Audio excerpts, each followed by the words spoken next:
Ladies and gentlemen, I'm back from the Shadow Realm for your 2019 NFL Week 6 pregame analysis show. I am the host, the diligent, vigilant, meticulous, sagacious, conscientious, analytical, methodical individual, the Chiseled Adonis. Good afternoon. This should be uploaded at noon. If it's not, something's wrong. Well, if you're on the West Coast, it should be 9 a.m. You're somewhere where they got the Pacific. Well, I don't know what the other times is. It's either 10, 11, 9, or 12. If you're somewhere out overseas, I can't tell you what time it is. I don't know the damn global time clock like that. But nonetheless, all right. It's time to get into the predictions. I'm excited for week 6. I'm expecting to see a lot of good football. We got 4 teams on a bye. And if you didn't know, last week, Miami was the first team ever in history to lose a game on their bye week. Bye week 1, 66-0. It was wild. No, I saw that on the meme. But we ain't talking about that right now. Let's break down what's going to transpire. Tonight, the New York Giants taking on the New England Patriots. Oh my Lord, it's going to be in New England. And Eli Manning going to go out there with Michael Strahan and Justin Oh, this ain't 2007? Oh, okay. All right, Eli Manning going to go out there. Ahmad Bradshaw and Justin It's not 2011? Oh, okay. Eli Manning, Odell Beckham about to go out there. It's not 2015? Oh. Daniel Jones and Sterling Shepard and Saquon Barkley not playing? But it's present time though, right? Well, the New York Giants, they're going to put up a fight for a half. But the Patriots going to run away with it. It's going to be very similar to what we just saw last week in Washington. Yo, they had us in the first half. It's about to look like that. It's really about to look like that. I think it's going to be a tie game where the Patriots only up by 3. Or they might mess around and go into halftime with the deficit down by 3. I think there's going to be a 3-point spread going into halftime, depending on how things play out in the second quarter. It could either be a 3-point spread in the first quarter, and then the second half, the Pats run away with it. All I know is either the second quarter or halftime, somebody moving into the next quarter, down by 3, only up by 3. And I think the Patriots will either be up by 3, down by 3, or it's a tied game. It's one of those situations. But at the end of fourth quarter, it's about to be over. I got the New England Patriots win. I think the Giants can put up a fight. Had Saquon Barkley been here, I would have, upset alert.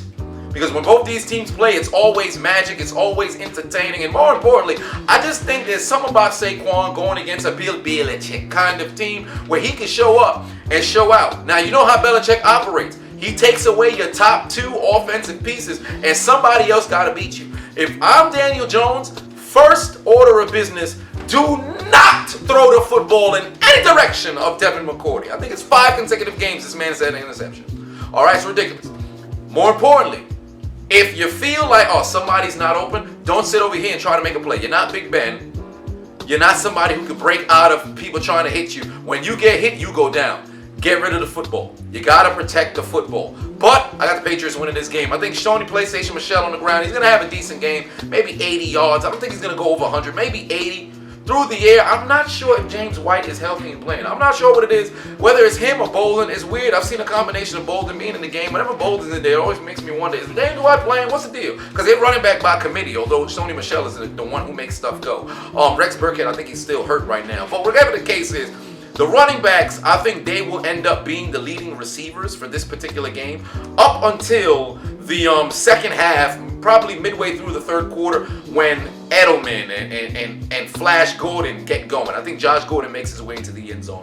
He'll probably have about 5 catches, but have a 70-yard mark for it. He'll probably end up with a 30-yard touchdown or something like that. But I got the Patriots winning this game. Tom Brady might not have a masterclass performance, but it's going to be just enough to get the Patriots the W at home against the Giants. Next, we're moving to Sunday. Panthers traveling to Tampa to take on the Buccaneers. Let's first revisit what transpired on the Thursday Night Football game in Week 2. Christian McCaffrey, 37 yards on 16 carries. And he participated in the Frank Costanza Challenge to close out the game because he's, stop short. He could not make it on that 4th and 1. And rather than run the ball with Cam, who's 6'5", but we already talked about that, they decided to give it to Christian McCaffrey and have this man scat outside instead of running between the tackles when you know Shaquille Barrett is out there giving them all the kind of business that they didn't want to have to deal with. But this particular game in Tampa, I think the Carolina Panthers, they get their revenge. First order of business is you got to be able to shut down Shaquille Barrett. You can't let this man get going. Because the first time you saw him, he had 4 quarterback hits, 3 sacks. Cannot allow that to happen. You saw the man last week when they played against New Orleans only go out there and get 2 tackles, 0 quarterback sacks, 0 sacks, period. 0 quarterback hits, 0 sacks, period. You got to figure out a way to nullify that man. He's still got 9 sacks through 4 games, well 5 games now. But you got to figure out a way to stop this man from wreaking havoc. So if I'm the Carolina Panthers, whoever the left tackle is, if you're the same one who started week 2, you better be coming for vengeance. You better be playing tape of Shaquille Barrett exposing his nutsack all over your fingers and your gloves and your chest plate because you smell like his pubic hairs. You better make sure that don't happen this particular game. If you're Carolina, get the ball in Christian McCaffrey's hands early, get the ball in Christian McCaffrey's hands often, occasionally get it to Greg Olsen so he can listen to that 7th floor crew, beautiful music from Miami University. And more importantly, Kyle Allen got to protect the football. Because if he goes out there and puts the ball on the ground, we've seen the fumbleitis. We cannot allow this man to turn the football over. You turn the football over, you're going to have a bad time. For the Bucs, please establish a run game. You need to establish a run game. Jameis Winston played very good against Carolina. It was one of those games where if you were watching it, you saw how good he was playing. If you just looked at the stat line, you did not quite understand. But he threw for 208 yards and a TD. Although there was that rain delay, when they came out of the rain delay, he came out and played very exceptional. So I'm expecting to see him play the same way. But ultimately, I got Carolina going and getting this W. Next, Bengals taking on the Ravens. These games are always entertaining. They're always relatively close. They always come down to the wire. Granted, for the Bengals, they don't have the Raven killer in A.J. Green. He's still sidelines, and there's talks about him possibly being traded, so that's interesting. But regardless, I think the Bengals mess around and get their first victory on the season. Granted, their run defense is 31st in the league. I expect Mark Ingram and Lamar Jackson to go out there and rub their nutsack all over the Cincinnati Bengals. But it's just something about the Bengals taking on Baltimore that always makes me think, yo, I think the Bengals might mess around and pull it off, man. I don't know what it is. I don't know what it is. I just feel it in my spirit. It's similar to when I felt the way I felt about the Lions taking on the Chiefs. Going into the game, you're like, the Lions are a pretty good football team, but I don't think they're going to be enough to hang with the Chiefs. And up until the final drive, you're like, yo, the Lions might pull it off. The Bengals are a terrible team. Baltimore is head and shoulders better. But I think this particular week, they're going to mess around and lay an egg. I'd love to say you didn't hear it from me, but you heard it from me. I think the Bengals might mess around and win. I'm sorry, Ravens flock. I'm sorry. No disrespect to you. But it's something about Cincinnati coming into this week and while seeing them scratch and claw to try to get a W and constantly failing, I think something's got to give. I think Joe Mixon might mess around and have a sensational day on the ground. I think he might just mess around and have a good game through the air. I think Andy Dalton's going to be well protected, although the offensive line blocked absolutely nobody. I think people recognize their jobs are on the line. I think they're going to mess around and get a W, man. I wish I could tell you. I wish I could tell you why. I just feel in my spirit. I've been sitting here getting ready to do the video, and I'm thinking about, yo, there's no way Cincinnati going to win. And my mind just keeps saying, take Cincinnati, take Cincinnati, take Cincinnati. So I'm going with Cincinnati, man. I got the woo-woo upset alert. Cincy beating Baltimore. Seahawks taking on the Browns in Cleveland. This is going to be a good game for the Seahawks. I think that defense is going to find their way to the defense is going to find their way to Cleveland pastry chef Baker Mayfield a couple of times. I don't think the Cleveland pass rush will be able to get to Russell Wilson. Matter of fact, no, that's a lie. I think Myles Garrett will probably have himself a very good game. He's doing well, at least getting to the quarterback. He's just got to cut down on the roughing the passer penalties. But outside of that, I think they're going to be able to get to Russell, but Chris Carson will be the story of the game, and I think he's going to have a very good game on the ground. When it comes through the air, as I said, we just found out Tyler Lockett is a virgin. He don't bust nuts, but he busts coverages. I expect that man to have a very good game this particular game coming up.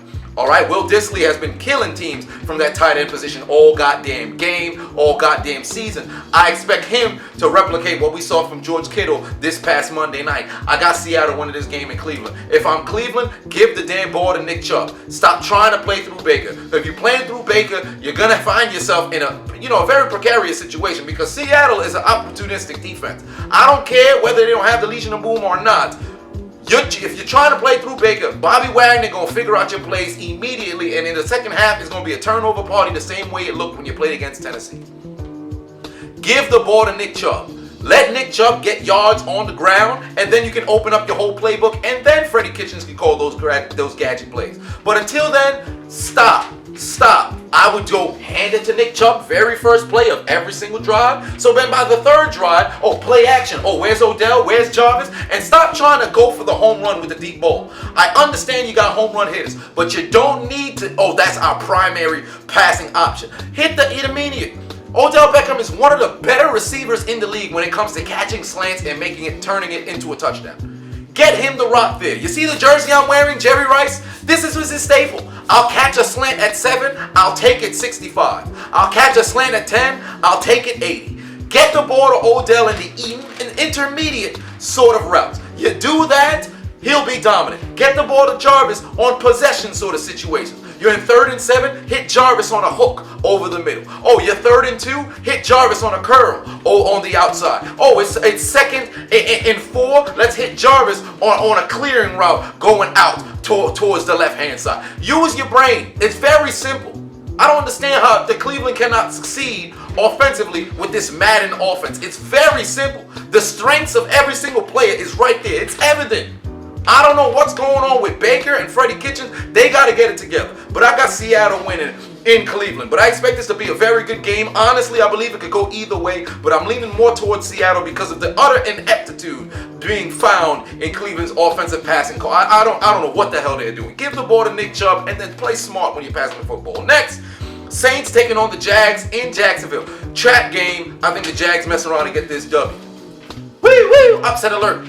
Gardner Minshew going to have a very good game. Leonard Fournette, I think he'll take a step back after running for 225 yards, running for 105 yards. I think he's going to take that step back this particular game. But I think both teams' defense will come to play, and Gardner Minshew will do the rest for the Jags. I think it's going to be a very low-scoring game, probably like a 16-13, 18-15, 17-14 sort of game. I got the Jags winning this. I think Teddy Bridgewater probably going to mess around, turn the football over maybe twice. Michael Thomas might not have the best game, depending on what happens with Jalen Ramsey. If Jalen Ramsey doesn't play, I think the Jags will still win, whether he's there or not. But it's going to be much more leaning in their favor if he goes out there and plays football. I'm not sure what the deal was. I had Jacksonville in my spirit. I felt, hey, this is the trap game. This is when New Orleans gets got. It's not going to be an abysmal performance from the Saints offense. It's just going to be exceptional defense from the Jags. And granted, this is the same Jags team that just gave up 237 yards all-purpose to Christian McCaffrey last week. That same thing can happen against Alvin Kamara. And I expect Alvin Kamara to have a good game. But it's just something about this Jags defense, this particular game in Jacksonville, New Orleans, big-time opponent coming to play. I think that defense will show up. I got upset alert coming. I expect Alvin Kamara to have a good game, but I think it's going to be the failures of the passing attack and those turnovers that ultimately cost them the victory. I don't think Will Lutz will have a terrible game and miss a couple of field goals. I think he'll probably mess around and miss one. But I think Gardner Minshew and Jacksonville's defense will play well enough to keep the Jags in the game, and they mess around and either win on a last-second field goal or they slow down the comeback pursuit of the Saints. I'm rolling with the Jags to win this game. Woo! Upset alert. Next, the Tennessee Titans the Houston Texans traveling to take on the Kansas City Chiefs in Arrowhead. We just saw the Chiefs lose a very, very tough game against the Indianapolis Colts. And now Houston has an opportunity to pull off that exact same upset because the Chiefs are the favorite in this particular game. More importantly, I'll say this. If I'm Houston, who I'm looking at is J.J. Watt, Whitney Merciless. Those two guys, they got to get going, period. Because the reason why the Chiefs happened to lose that game was, first and foremost, they could not run the ball. 36 yards all-purpose. Trying to run the ball. Well, I should say total, not all-purpose. But 36 yards total running the ball against that Colts front. More importantly, Patrick Mahomes only one touchdown, 321 yards through the year, but he got sacked 4 times. If I'm J.J. Watt, this needs to be a coming out party for the 2019 season. You got to go out there and get yourself at least 2 sacks, maybe about 4 to... Well, that was awkward. My monitor died. It shut off the damn camera. But nonetheless, we got a 30-minute bracket. I only got a couple more games to go, or I should say a few more games to go, so it shouldn't take too doggone long, although I can't see how much time I have remaining. Nonetheless, like I was saying, J.J. Watt need to have at least 2 sacks, at least 4 to 5 quarterback hits on Patrick Mahomes. Now, if I'm the Chiefs and I want to win this game, I got to establish the run game. All right? We just saw Houston play against Atlanta, who could not run the ball at all. And they've been struggling all doggone season. Matt Ryan was able to at least bring that team close to within a touchdown and a 2-point conversion at 40-32. So if I'm Houston, I got to be able to hold on to leads. We've seen Kansas City struggle in the first quarter on countless games in which we had, back-to-back games where they didn't score, and then they had a couple of times in which they started slow. This was the first game, this past game was the first time in 25 games where they didn't score over 25 points. So I expect them to want to go out there and score that sort of numbers once again, and I believe they will against this Houston front. But if I'm Houston, I want to win. J.J. Watt, Whitney Merciless, they have to get going. On the offensive side of the ball, you need to have Carlos Hyde run.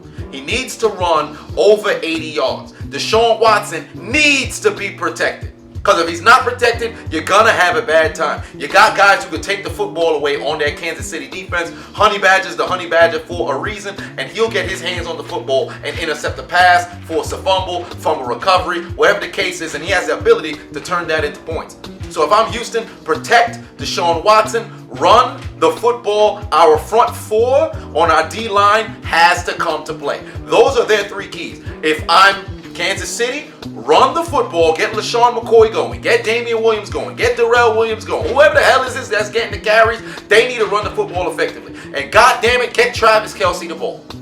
Get him the ball. Outside of that one catch for 24 yards last game, he had about 3 catches for like 47 yards or something like that. Outside of that 24-yard game. Outside of that, he did nothing. Get him the ball. Get him the ball. Pringle should not be your leading receiver. He should not be your leading receiver. Get the ball to Hardman, whether it's over the middle, utilize those safeties that Houston has, get them to split, set them up if they're in a cover 2 situation, identify it at the line like Patrick Mahomes, I expect that you can, run that seam over the middle, force the safety to make a decision, and then Kelce will either have a corner or Conley will be somewhere, he can't make a play, pardon me, not Conley, I'm forgetting his name, Pringle, he can be able to make a play somewhere, but utilize those safeties, take advantage of those safeties. All right, if I was them, that's what I would do. But I think Houston's going to go in the Arrowhead and walk out with an L. I think the Kansas City Chiefs will bounce back at home, but I expect this to be a very exciting game. Next, the Washington Redskins taking on the Miami Dolphins in what's considered a game that nobody's going to watch. Miami coming off of a loss during the bye week, losing to the bye week. Washington having a change at coach now. I hope they start Haskins. Both teams that are completely held captive, their quarterbacks have no chance of possibly succeeding, that being Josh Rosen, that also being Dwayne Haskins. I'm hoping to see Haskins start this particular game. I'd say Adrian Peterson has a coming out party for this particular season. I think he can mess around and run for 200 yards. But give him the ball early, give him the ball often. They'll probably end up starting Haskins because you're going to bring in a brand new head coach, most likely an interim coach, somebody who's already on the staff. So I expect to see the Redskins win this game solely on the legs of Adrian Peterson. And I'm telling you, give this man 20 plus carries. Just give him the rock. Miami can't stop the run. Give him the rock. And if I'm Miami, give the ball to Kenyon Drake, whether it's Ryan Fitzpatrick, whether it's Rosen, whoever the hell it is, let them go out there and sling it. I expect this game to be, nobody's watching it. I'd love to say it's going to be entertaining. I think it's going to be in the 20s range, and it'll come down to the wire. But Adrian Peterson, give that man the football. I got the Redskins winning. I would not be surprised if the Dolphins win. It's one of those coin flip sort of games. Anybody can win. Ask Two-Face. He probably has the answer. But I'm rolling more towards the Redskins. But damn it, give Adrian Peterson the ball. If you have him on your fantasy team, this is the week to start Adrian Peterson. I think he's going to have a monster game. Eagles taking on the Vikings in Minnesota. That's going to be very entertaining. The Vikings just bounced back with a sensational game against the Giants, but now you're playing against an Eagles defense that just got 10 sacks last week against the Jets. Also had 2 interceptions. You had 1 pick six, 1 fumble that was taken to the end zone. So that's something that should be considered if I'm the Vikings O-line. More importantly, we've seen Kirk family members struggle against the better quarterbacks in head-to-head matchups. But again, playing against this opportunistic Eagles defense is going to be tough. When we have Kirk Cousins under duress, getting the pass rush towards him, we see him turn the football over and struggle. I expect to see that happen. Dalvin Cook is the X factor for the Vikings. If there's no run game, the game is done. Done. because the Eagles will bring the pressure and they can get to the quarterback. So if I'm Dalvin Cook, if I'm, Mike Zimmer talking to their offensive coordinator, I need to find dynamic ways to get Dalvin Cook the football early, get him the football often, whether I got to use him in the pass game, play action fakes and you really need to work on your fakes. Watch some film on Peyton Manning and Edgerrin James. Figure out those play action fakes to really make the defense think you're fixing to run the ball, and then you can take the shot down the field. I expect Stephon Diggs to have a decent game this particular game. There's talks about him being unhappy, talks about him wanting to be traded, or whether they're fictitious or not. I expect him to have a good game this particular game because they're going to roll their coverage more toward the stealing, and they've been disrespecting Diggs over the course of the last couple of games. He's been underperforming, so it's rightfully so, but they're going to be rolling their coverage more towards stealing, so I expect Diggs to have a good game. If he don't have a good game, that's entirely on him. As for the Eagles, I think Carson Wentz will have a decent game as well. Now, granted, they're on the road. Darren Sproles got hurt. I'm not sure what his availability is going to be. I'd say utilize the ground game, run the football, get the ball in the hands of Jordan Howard, get the ball in the hands of Miles Sanders, but more importantly, Zach Ertz. He's the piece this particular game. I think he's going to have maybe one of those 11 catches, 132 yards, 2 TDs sort of games. I got the Eagles winning this. But if I'm the Vikings, again, run that football, work on those handoffs, because if you can get the play action fake going, that's your bread and butter. Play action fake, Diggs will be down the field open. I can guarantee you.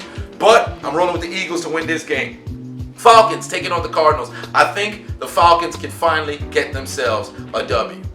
This is a game where you can go out there and utilize that talent. I think Julio Jones will probably have his best game of the season. 3 catches for 47 yards or 4 catches for 40-some yards. You can't do that. He has to bounce back. Julio's entire career has always been like this. Monster game. I'm silent for maybe 3. Monster game. I'm silent for like 4. Monster game. He ain't been nothing since maybe about week 3. He's had a couple of silent games. Julio is about to erupt. And that is the sole reason why I have them winning. Devontae Freeman, if he don't have a good game against this Arizona front, that's it. As I said in the last video, it's about time that you start looking towards other running backs. This is going to be the measuring stick for him, all right? If you can't go out there and run for 100 yards on this Arizona Cardinals front, you got no business starting as running back in the NFL. Bottom line, no disrespect to Arizona, but you got to be kidding me. Atlanta got way too much talent. Defensively, do not let this 5th grader run left and right all over your defense. And if I'm offensively for the Cardinals, run all over the Atlanta defense. That's all it comes down to. If Kyler and David Johnson are able to combine for over 200 yards rushing as they did, over 180 yards rushing as they just did against Cincinnati, they can walk away with a W. Bottom line, this game is solely indicative on their defenses coming out to play. Because I think it will be an offensive scoring chess match. Honestly, I think this could be in the 30s. This game could be in the 30s. But I'm rolling towards Atlanta because I think Julio is going to put the league on notice. Like, whoa, wait a minute. We didn't talk about Julio Jones in some weeks. So wait a minute. This guy is a silent killer. He's going to murder somebody. I think he's going to go out there and take advantage of the Cardinals. And I got the Falcons winning. 49ers taking on the Rams. Great NFC West battle in Los Angeles, in California. Both teams, California's teams. I'm expecting this game to be exciting. I'm expecting to see fireworks. I'm expecting to see the Rams give the 49ers their first L. Now, this is solely on the hands of the offensive line of the Rams. Because when we see pressure against Jared Goff and that run game's not going, you're gonna have a bad time. Aaron Donald needs to make sure he gets to Garoppolo. Now, I recognize I'm jumping back and forth, but let's just talk about the 49ers offense first and foremost. They got to get that run game going and stay consistent. Tevin Coleman, Matt Breida, if they could go out there and both run for over 50 yards, run for over 60 yards, run for over 70 yards, you're not going to have a problem. But if that run game gets stifled and they're not able to run the ball effectively, and now it's on Jimmy G to get the ball into Kittle's hands, get the ball into Goodwin's hands, get the ball into Pettis' hands. Well, he's capable of doing that, but that pass rush of the Rams and Aaron Donald coming, you got to have that internal clock. 1, 2, 1, 2. All right, I got to get rid of the football because at 4 seconds, somebody's coming. Dante Fowler's coming. Aaron Donald's coming. So I expect to see more quick routes, getting rid of the football early, not allowing Aaron Donald to take over the game. But more importantly, you got to get that run game going. And the same thing goes for Los Angeles. Get the ball in the hands of Gurley.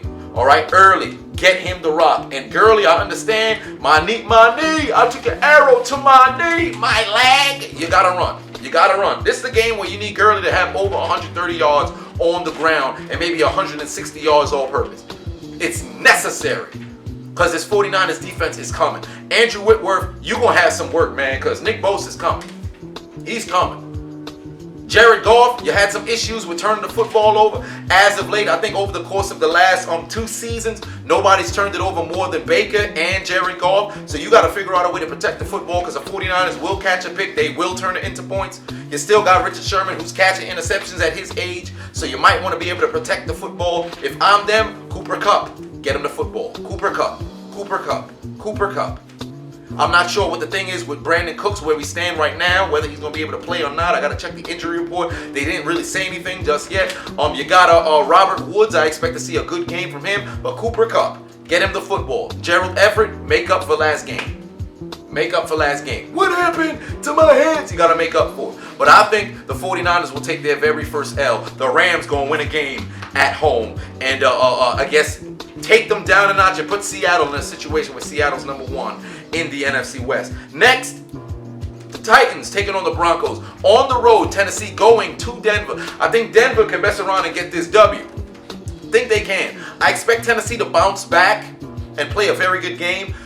But Denver in Mile High, they've been playing very good. They've lost down the stretch, but they played very good at home. Joe Flacco has been a masterpiece at home in the last 5 minutes when it comes to leading his team down the field. So I expect him to be able to do that. But this is one of those games, man, I want to pick Tennessee. I want to pick Tennessee, but some's telling me to take Denver. Oh man, I want to take Tennessee so bad. I want to take Tennessee so bad, but someone's telling me to take Denver. Philip Lindsay just had a very good game. Finally, the last 2 games he's played very good. Yeah, I'm rolling with Denver. I'm sorry, Tennessee. I'm sorry. I know the people who do the timestamps. It's tighten up. I know. I let you down. I'm sorry. I'm rolling with Denver. I think Denver gonna get this W. Emmanuel Sanders, Cortland Sutton. Think those guys can get stuff done. Defensively, I'm a bit concerned on how they're going to try to stop Derrick Henry. Although Derrick Henry didn't have the best game last game against the Bills. The Bills defense is better than the Broncos, but I think somebody Denver in Mile High. Last 5 minutes. I think Tennessee's going to have the lead, but it's not going to be a situation where it's vast. They're probably going to be only up by 4, maybe a 24-20 situation, 17-13 sort of situation. Joe Flacco going to go down the field in the last 2 minutes. He going to say, yo, I'm the elite, and then hit somebody in the back of the end zone for the score, dump it off to freaking Philip Lindsay, and they'll take the score. Defense will hold. Von Miller get a sack, mess around and get that W. So I'm rolling with the Denver Broncos to win this particular game. Cowboys and the Jets. Yeah, the Cowboys gonna bounce back after 2 straight L's. Sam Darnold's back. I expect Sam Darnold to have a little bit of magic. Le'Veon Bell, I think, is gonna have a sensational game against the Cowboys. Cowboys going on the road, coming to MetLife Stadium. Pardon me, I almost forgot the joke. But I got the Cowboys winning. I think they got far too many firepower to be stopped from the Jets. You just saw the Jets give up 10 sacks against the Eagles. Now the Cowboys pass rush ain't as good as Philly's, but I think the Cowboys can mess around, go out there and get 6 sacks. So I'm rolling with the Cowboys to win this game. Dak has to bounce back, and the Jets is a perfect team for him to do so. So I expect him to have a good game. Rolling with the Cowboys to win this particular game. Lions taking on the Packers. Monday Night Football. This is going to be a very, very, very good game in Lambeau. And because it's in Lambeau, I don't expect Detroit to go walk into Wisconsin and walk out with that W in the land of the cheese. I got the Packers winning. Aaron Jones, do I expect to see the exact same performance? Not at all. Do I expect Kerryon Johnson to go over 100 yards? No, not at all. But I expect Matthew Stafford to have a good game. Packers defense going to double down. I think Matthew Stafford going to get sacked a couple of times. I think the Packers run away with the game in the 4th quarter. They probably win maybe about a 28 to a 21, or pardon me, maybe a 28 to a 17. I think Aaron Rodgers has 3 touchdowns. Aaron Jones gets 1 on the ground. Jimmy Graham probably has 2 touchdowns himself. But yeah, I expect this to be highly entertaining through 3 quarters, and then the Packers run away in the 4th. For Detroit, defensively, you got to guard somebody. I'm not sure if Devontae Adams is coming back or not. If he is coming back, that does not help the chances. Somebody's got to step up. But I think they're going to hang with the Packers through 3 quarters, and then in the 4th, the Packers will run away, probably win by 11. I think 28-17 is the optimal score that I'm at right now. And last but not least, the Steelers taking on the Go Chargers Go. I'm going to be interested to see how this plays out. Sunday Night Football, Delvin Hodges taking on Phillip Rivers. I'm interested to see how this plays out. Last year, they had a down-to-the-wire game where the Steelers ultimately cost themselves the victory. We just saw back-to-back games where the Chargers didn't really play their best football. Phillip Rivers, this past game, 2 interceptions early. We're seeing the Steelers, who appear to be a very opportunistic defense, taking the football away, forcing fumbles. I'm curious of what's going to happen with the run game with the Chargers. Are you going to be able to run the football effectively with Melvin Gordon, with Austin Eckler? But I'm not sure. I don't think so. I think this is one of those games that could go either way. I'm leaning more towards the Steelers because I'm a bit biased, but I would not be surprised if the Chargers can go away and get a W. If I'm Delvin Hodges, first and foremost, this game is James Conner. I've said it all season long. You need to have a 100-yard rushing game. This is your opportunity. You got to go out there and be able to run the football because the interior of the Chargers defense, they're weak. That D tackle, middle linebacker spot, all those areas, even Derwin James is back, middle of the field. That is your bread and butter. I don't expect Juju Smith-Schuster to have a great game, but whoever the hell's a tight end, whether it's Vance McDonald or Nick Vannett, I expect them to have a sensational game. This Wildcat, get rid of it. Stop it. They're not that kind of football team. It looked great against Cincinnati. Terrible against Baltimore. Don't do that. Don't do that. Utilize the middle of the field. Get the ball in the hands of the tight ends. Bottom line. That's it. As for the Chargers, run game, figure it out. But Phillip Rivers, Keenan Allen. Keenan Allen single-handedly murdered the Steelers last year. Only 4 catches for 18 yards last week. That's not going to cut it. Get the ball in Keenan Allen's hands. Get the ball in Keenan Allen's hands. That's it. Bottom line. Early, often. Get the ball in Keenan Allen's hands. Defensively, third down. This is where it's going to be won and lost. Third down. The team that has a better third down percentage will win. Now, most games that appears to be the case. But this particular game, it's imperative. Third down. Whoever wins third down will win the game. Time of possession ain't really going to matter too much in this game because it's two teams trying to truly figure out who the hell they are. Pittsburgh completely banged up at the quarterback position, so we know they're undermanned. The Chargers underperforming for the amount of talent that they have. I think it could go either way. I'm leaning more towards Pittsburgh, but if the Chargers go out there and get a W, I would not be surprised. So those are my picks for the 2019. What sort of time machine did I jump into? Oh, I'm thinking of the Giants taking on the Patriots. But we ain't talking about that right now. Here are my picks once again. I got the Patriots winning at home. I got Tampa losing at home. I got the Panthers winning on the road. I don't know why I said the team that's losing. So let's try that again. Patriots, Panthers, Bengals, Seahawks, Jags, Chiefs, Washington, Eagles, Falcons, Rams, Broncos, Cowboys, Packers, Steelers. Those are my picks. Let me know who you think is going to win in the comment section. And perhaps we can have some dialogue going. Timestamps, man. I appreciate you for always putting the timestamps in there. And I'm headed back to the Shadow Realm. I have been the host of the show, the diligent, vigilant, meticulous, sagacious, conscientious, analytical, methodical individual, the Chiseled Adonis. You enjoy your Thursday afternoon and your evening. Enjoy Thursday Night Football. I'm headed back to the Shadow Realm.